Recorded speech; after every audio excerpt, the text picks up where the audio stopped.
So this was my last video in which I verified right in front of you how I made over 1 lakh worth of profits on a capital of 1 lakh through swing trading stocks. Now I had to hide the name of the stocks, but I have showcased the allocation. I have showcased win rate, average wins, losses, risk to reward ratio, and all the matrices that are important. Then I discussed about the A plus A, B plus B type of setups also, but I never told you the strategies in that particular video. So let's begin this video by starting the strategies. You can simply watch this whole video, understand the strategies that I followed, and then go back to that video, and that will make a lot of sense. If you want to make money fast, this video and channel is not for you. My name is Apurv. I am a full-time swing trader in Indian stock markets. Recently, I have also cleared my NISM examination and successfully submitted all the documents with a proper team to the BSE and SEBI. And in coming months, I can get SEBI registered as well and help you all in many ways. Author of the book Trading is an Emotion, which is now available on Amazon. People are loving it. They are ordering it right now. Link is given in the description box and comment section pin. So all the charts used in this video are older than 3 months, and all the trades that are showcased in this video are also older than 3 months. I discussed about two types of setup, A, and the first setup is A type of setup. That means that, and we will be discussing in detail about these two. First of all, let me tell you where I was using the B type of setups. So I was using it in the large caps only. That means the B type of setup will be used only in the large caps, and the A type of setups will be used only in the mid cap or the small cap section. And the biggest differentiation between A and B type of setup forms breakout trades. Now, the trades that I take in terms of breakout in the mid cap and small cap section, those are very different from the breakouts that most of the people trade. Guys, do not lose the interest right now because you are getting to the most important and the crucial part. So watch the video till the end. B type of setups contain the support type of setups, or you can say supply and demand game. But I will be telling you what exact strategies I followed. So that is an overlay that I have given you.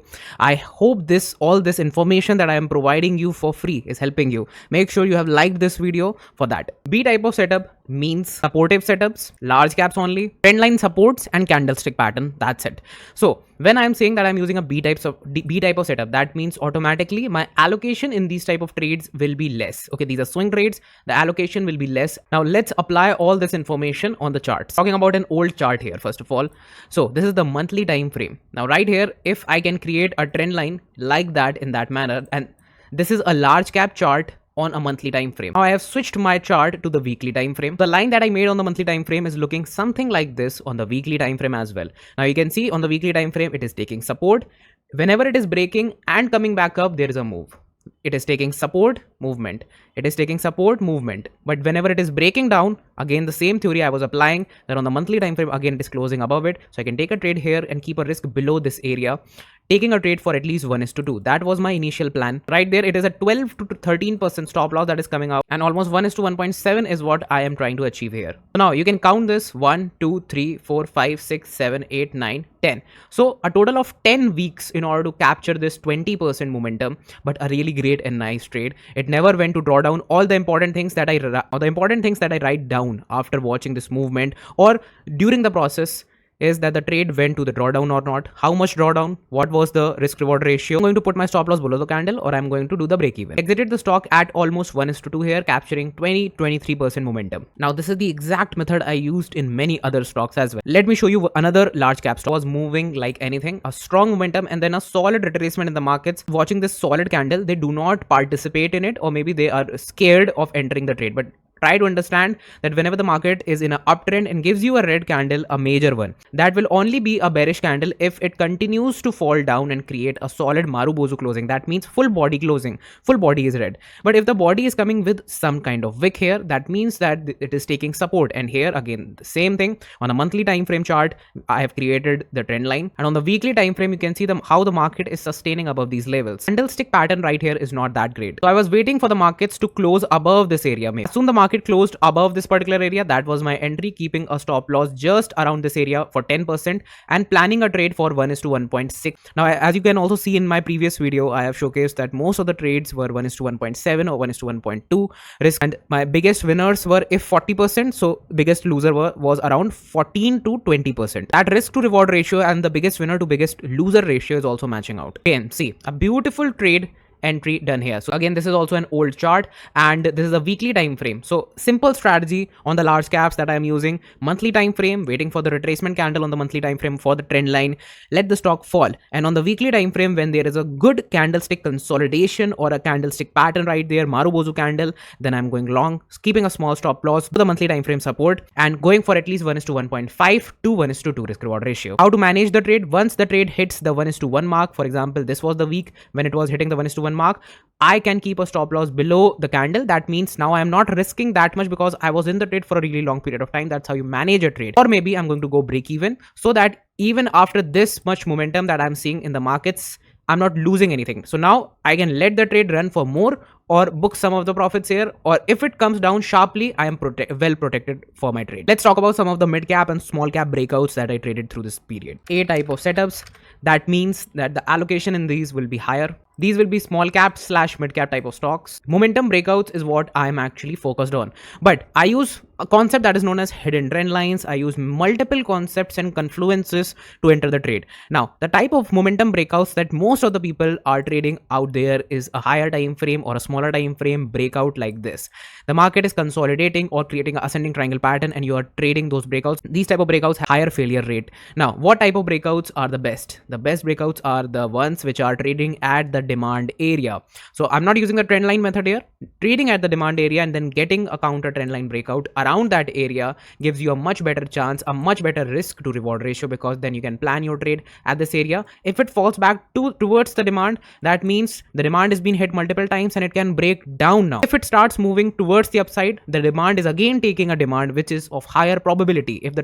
If a stock is at a demand zone, you do not sell it, you buy at the demand, you sell at the supply. But most of the people, they do the opposite. What they will do, they will wait for the consolidation at the supply zone, let it break out, they will buy at the top, and then when it comes down again to some demand, they will sell at the demand because they are losing money. So this is a classical example of a retailer, and this is the classical example of a professional trader that I'm telling you. By the way guys, I am active on my Telegram. I keep on posting articles like this or maybe some important stuff. I do not give any calls there. My video updates or anything that I want to tell you in terms of concepts, my book updates, all the other updates regarding what's happening in my life right now. For example, the SEBI registration process, whenever there is an update, I'm telling you, sharing with that. So if you want to be the part of my Telegram, the link is given in the description box. It's for free. Join it. It's one of the small cap / mid cap type of stock that I got. Now you can see how the markets were getting multiple times demand at this particular area, a huge demand zone where the market has been taking resistance, and after the breakout, it is taking demand and demand multiple times. Whenever it comes to this area, it comes back, it moves back, gets some retracement, and now popping out. So that is the exact area which I focus on. Here you can see the market is giving out this beautiful counter trend line breakout. Now what I try to find out is that there is no hidden trend lines. These are the type of hidden trend lines that I was talking about, and these are which I will follow. So here if you see, I'm taking the trade at this area and keeping a stop loss below this part, but trading for 1:1.5 because that's the nearest resistance that is coming out. Here you can see the drawdowns in the small caps and mid caps are higher than the large caps, definitely because these are more volatile. As you can see, the rewards are also bigger. So 22% was captured in a period of 4 to 5 weeks here. Again, saying the same thing, that risk management is important, following a certain strategy is important. The same strategy in the B type of setups that I was following consistently. Again, I will be showcasing one more example where I did the exact same thing for the A type of setups as well. Small cap / mid cap type of stocks, you can see the markets were taking multiple times demand at this area. After this huge breakout, the markets are taking demand, and then it gives you a breakdown only to get rejected at this area again. If you mark this exact area, you will see market is taking breakout, support, breakdown, retracement, and then again a breakout at the same exact area. So this area is acting as a demand area for me, and this top area will act as a supply area for me. To do is throw a counter trend line simply, and now I'm going to create some of the hidden trend lines. You can see the hidden trend lines are far away, but still the supply zone is what I'm targeting here. Be keeping a stop loss below the 13% mark, below the candle. That would be enough for me. Trying to take at least 1:2 in this particular trade. After hitting this particular mark of 1:1 from 15%, the stock went into ASM / GSM. Now you need to understand what is ASM / GSM. 2017, 2018, SEBI introduced these laws. For example, intraday in ASM, intraday trading is banned. Upfront payment is required. A lot of things are there because manipulation is seen in that particular stock. So they are under surveillance basically. So as soon as I got to find that out, I exited the stock. And even after that, if you see, the stock was only trading in a very sideways, very tight range because the stock went into ASM and GSM. And whenever you see a stock trading in that particular area, try not to trade these type of stocks because these are under surveillance and they can be manipulative. I hope you enjoyed the video.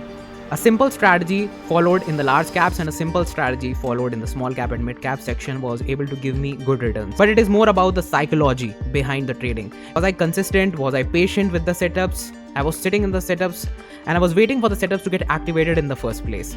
It's all about discipline and psychology, and for that, if you have not ordered my book Trading is an Emotion, it's completely on psychology. If you ask me, I have read this book a million times now. I've written this book, but still I love reading it because it's a piece of information that I will forever be grateful to. Go check out, the link is in the description box and comment section pinned. If you enjoyed this video, give this video a thumbs up because this will definitely help a lot of traders out there. Share it with those people who believes that they can make money through trading in a slow, real and more pragmatic way.